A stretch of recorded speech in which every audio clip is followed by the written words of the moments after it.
बिस्मिल्लाहिर्रहमानिर्रहीम। अस्सलाम वालेकुम मुहतरम नाजरीन, आज की इस वीडियो में एक ऐसा वाक़या आप लोगों की खिदमत में पेश करने जा रहा हूँ कि सच है, नेकी का बदला हमेशा अच्छाई से ही मिलता है और बुराई का बदला हमेशा बुराई से ही मिलता है। जैसे कि इस वाक़े में दयानत का बदला कैसी अजीम मिला। अल्लाह तबारक व तआला ने दुनिया में ही दिखा दिया कि जो अमनदार होगा अल्लाह तबारक व तआला गैब से उसकी मदद फरमाएगा। लेकिन इससे पहले आपसे गुजारिश है कि हमारी इस वीडियो को एंड तक जरूर देखिएगा। हज़रत अल्लामा शेख मोहम्मद अलबानी रहमतुल्लाह अलैह बयान करते हैं कि मैं मक्का मुआज़मा में मुजावर था। एक दिन ऐसा आया कि खाने के लिए कुछ न मिला और मैं भूख से निडाल हो गया। उसी हालत में बाहर निकला तो रास्ते में एक तीली पड़ी देखी। उठाकर देखा तो रेशमी तीली थी और रेशम की डोरी सी बंधी हुई थी। जब मैंने उसे क़यामगाह पर लाकर खोला तो देखा उसमें निहायत कीमती मोतियों का एक हार मौजूद है। बाजार निकला तो देखा एक शख्स रुमाल हाथ में लिए पुकार रहा है कि मेरी तीली जिसमें मोतियों का हार था गुम हो गई है। जो साहिब इसका पता देगा इनका शुक्रिया के तौर पर 500 दिनार इनाम दूंगा जो इस रुमाल से बंधे हैं। फिर आप फरमाते हैं कि मैं इस शख्स को अपने घर ले आया और तीली निकाल कर इसके हवाले की। वो शख्स बड़ा ममनून हुआ और हस्बे वादा 500 दिनार पेश किए। लेकिन मैंने मुआज़रत की और कहा मैंने ये काम रज़ाए इलाही की खातिर किया है, उजरत लेकर मैं अपना अजर ज़ाया नहीं करना चाहता। ताहम इस शख्स ने इनको कबूल करने पर बहुत जोर दिया, लेकिन मैं बराबर इनकार करता रहा, यहाँ तक कि वो तंग आकर चला गया। इस वाक़े के कुछ अरसे बाद मैंने मक्का मुआज़मा से रख्ते सफर बांधा और एक समुद्री जहाज पर सवार हो गया। बदकिस्मती से रास्ते में तूफान आ गया और जहाज एक चट्टान से टकराकर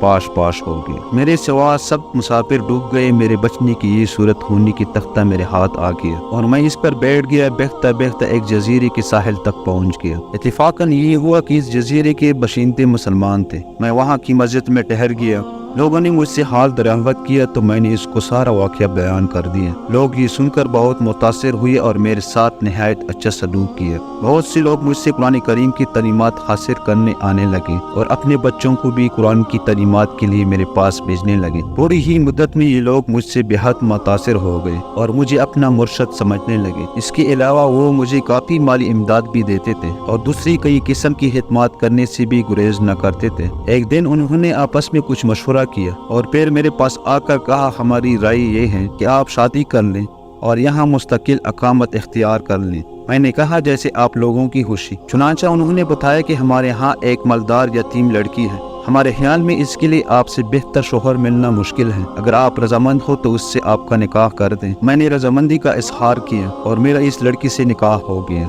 जब मैंने अपनी बीवी को देखा तो ये देखकर हैरान रह गया कि वही तीली वाला हार इसके गले में पड़ा है। दरियाफ्त करने पर मालूम हुआ कि ये लड़की उसी हाजी की बेटी थी जिससे मैंने मौस अल्लाह के लिए हार वापस कर दिया था। लोगों ने मुझे बताया कि जब इस लड़की का बाप हज से यहाँ वापस आया था तो अपने कीमती हार की गुम होने और फिर इसके मिल जाने का वाक़या अक्सर बयान किया करता था। कहा करता था जिस शख्स ने मुझे ये हार वापस दिया है ऐसे आदमी को मैंने दुनिया में नहीं देखा। फिर वो ये दुआ किया करता था कि काश इसकी मुझसे यहाँ मुलाकात हो जाए तो मैं अपनी लड़की का निकाह उससे करता। फिर आप फरमाते हैं कि अल्लाह ताला ने इस मरहूम हाजी की दुआ को शर्फ़े कबूलियत बख्शा और लड़की का मेरे साथ निकाह हो गया और अल्लाह तबारक व तआला ने इस बीवी से मुझे औलाद भी नवाजी। इसी उम्मीद के साथ इजाज़त दीजिए, लेकिन इससे पहले आपसे गुजारिश है कि हमारी वीडियो अच्छी लगी हो तो वीडियो को लाइक और शेयर ज़रूर कीजिएगा और साथ हमारे चैनल इस्लामिक इन्फो 031 को सब्सक्राइब करें। शुक्रिया।